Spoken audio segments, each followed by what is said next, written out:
Wealthiest spot on earth is actually the cemetery.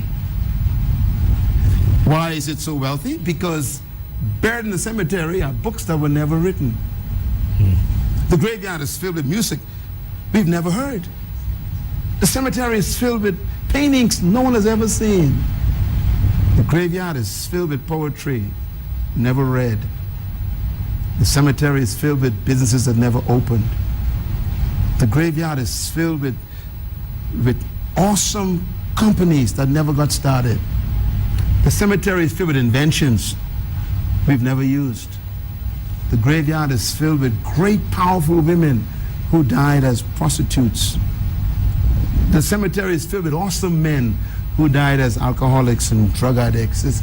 It's a rich place. And that's why I really came to Kenya. I came to Kenya because of the cemetery. Because I knew that sitting in your house, right there where you are, and sitting in this studio, are people who are the next candidate to add to the wealth of the cemetery. You wrote one book. There's 10 left. If you died now, the cemetery robbed us. I came to Kenya because I want you to rob the cemetery. I want you to die empty.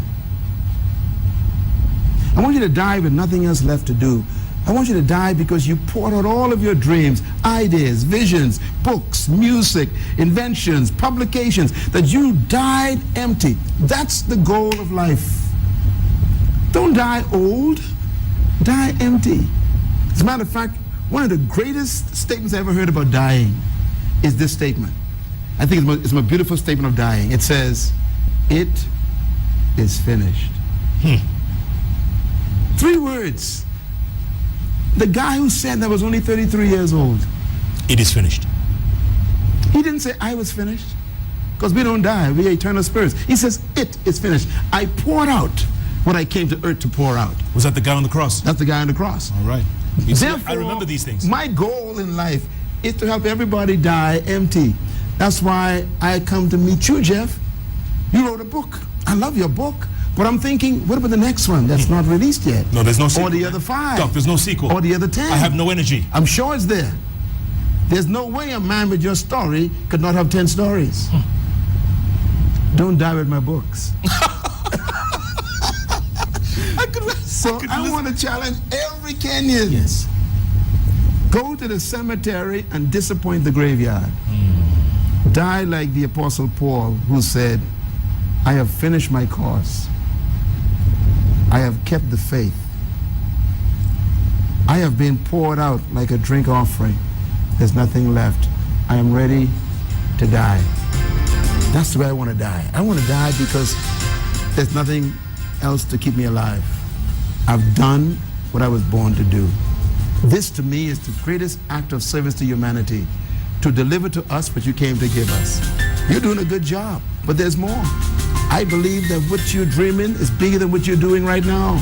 Wow. I believe you see your own networks that you own. I believe that you have your own studios. I believe I see you producing shows that are syndicated all over the world. You deserve to be heard. Preach, doctor, preach. Why settle for Kenya when you can have the continent? Hello. You are talented, gifted, you're powerful.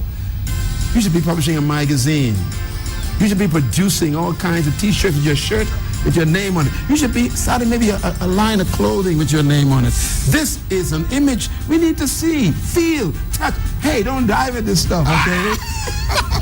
And that goes to each one of you watching this program. I don't know who you are, I don't know what you're doing. Maybe you're a politician, maybe you're a baker, a mechanic, a teacher in a classroom, maybe you are a student, maybe you're unemployed. Listen, your future is not ahead of you. It's on the inside. Decide tonight to germinate your seed, get the right people around you, buy some good books, shut the TV off, accept this show, and feed yourself the right information to germinate your dream. And when you die like I'm planning to die, empty. It is finished. It is finished. Tomorrow morning,